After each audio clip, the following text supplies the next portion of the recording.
तो भारत की संसद ने एक बहुत ही ऐतिहासिक कानून पास किया है।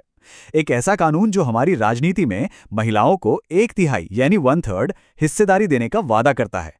लेकिन इसमें एक बहुत बड़ा सवाल भी है। कानून तो बन गया, पर अब तक लागू क्यों नहीं हुआ? चलिए आज इसी पहेली को सुलझाते हैं। हाँ, ये जो 33% का आंकड़ा है ना, इस कानून का सबसे बड़ा वादा इसी एक नंबर में छिपा है। इसका सीधा सा मतलब ये है कि संसद के निचले सदन यानी लोकसभा और राज्यों की विधानसभाओं में 1/3 सीटें सिर्फ और सिर्फ महिलाओं के लिए रिजर्व होंगी।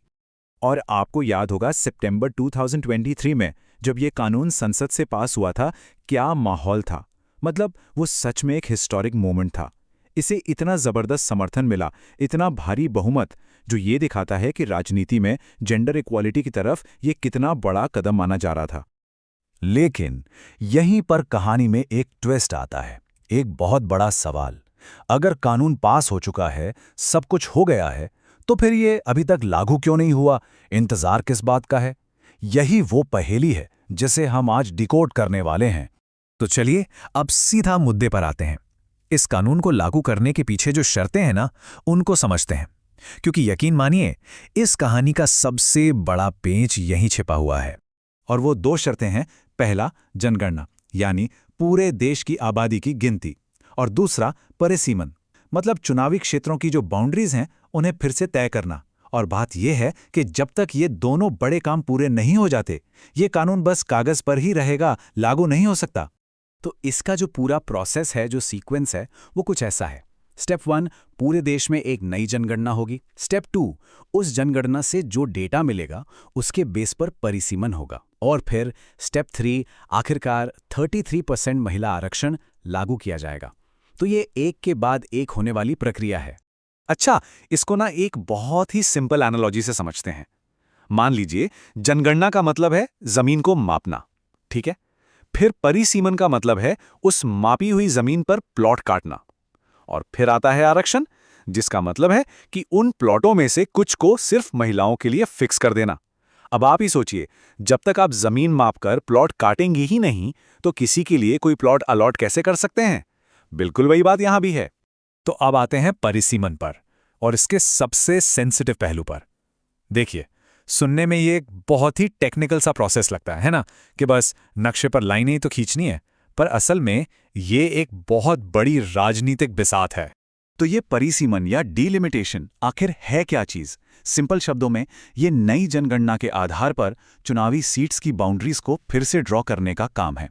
और इसका मकसद क्या है? मकसद ये है कि हर सांसद यानी हर एमपी लगभग एक बराबर आबादी को रिप्रेजेंट करे, ताकि सबका वोट बराबर वजन रखे। और यहीं से देश की राजनीति में एक बहुत बड़ा टेंशन पॉइंट सामने आता है, उत्तर बनाम दक्षिण का तनाव। देखिए, हुआ यह है कि उत्तरी राज्यों की आबादी पिछले कुछ दशकों में बहुत तेजी से बढ़ी है। तो उनका तर्क सीधा है, हमारी आबादी ज्यादा है तो हमें संसद में ज्यादा सीटें मिलनी चाहिए। वहीं दूसरी तरफ दक्षिणी राज्य हैं जो कहते हैं कि हमने तो पॉपुलेशन कंट्रोल पर बहुत अच्छा काम किया, तो क्या अब हमें इसकी सजा मिलेगी? और सजा का मतलब क्या है?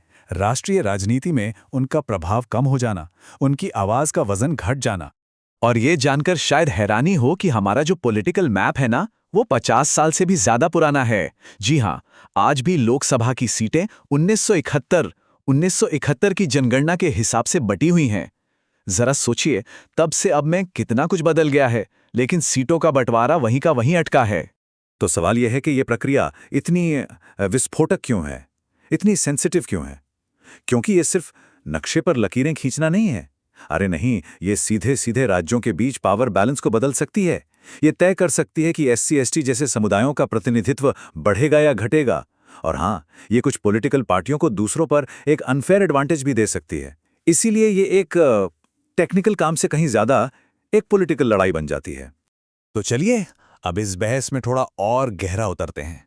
देखते हैं कि परिसीमन को लेकर देश में क्या क्या तर्क दिए जा रहे हैं, इसके पक्ष में क्या कहा जा रहा है और इसके खिलाफ क्या डर जाहिर किए जा रहे हैं। तो जो लोग इसके पक्ष में हैं, उनका क्या कहना है? उनका तर्क बहुत साफ है।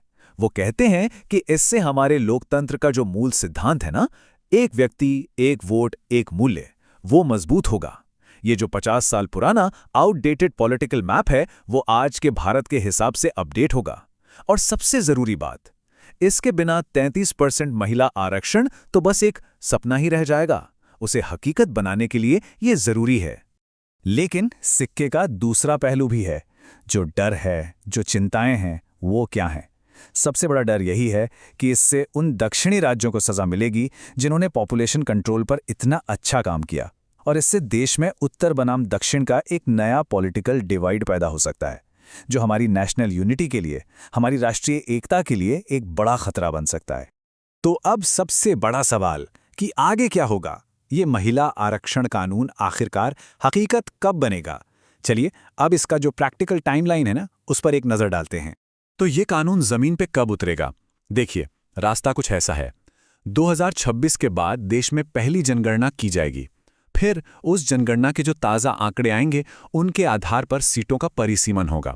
और इन सब प्रक्रियाओं को पूरा करने के बाद ऐसी उम्मीद है कि 2029, जी हां, 2029 के आम चुनाव में शायद पहली बार हमें 33% महिला आरक्षण देखने को मिलेगा। तो कुल मिला के बात यह है कि परिसीमन थ्योरी में तो हमारे लोकतंत्र को ज़्यादा निष्पक्ष, ज़्यादा फेयर बनाने का वादा करता है, लेकिन असली चुनौती, असली चैलेंज इसे इस तरह से लागू करने में है कि यह देश को जोड़ने का काम करे, तोड़ने का नहीं। और यही वो सबसे बड़ा सवाल है जिस पर आने वाले सालों में पूरे देश की नज़रें टिकी रहेंगी।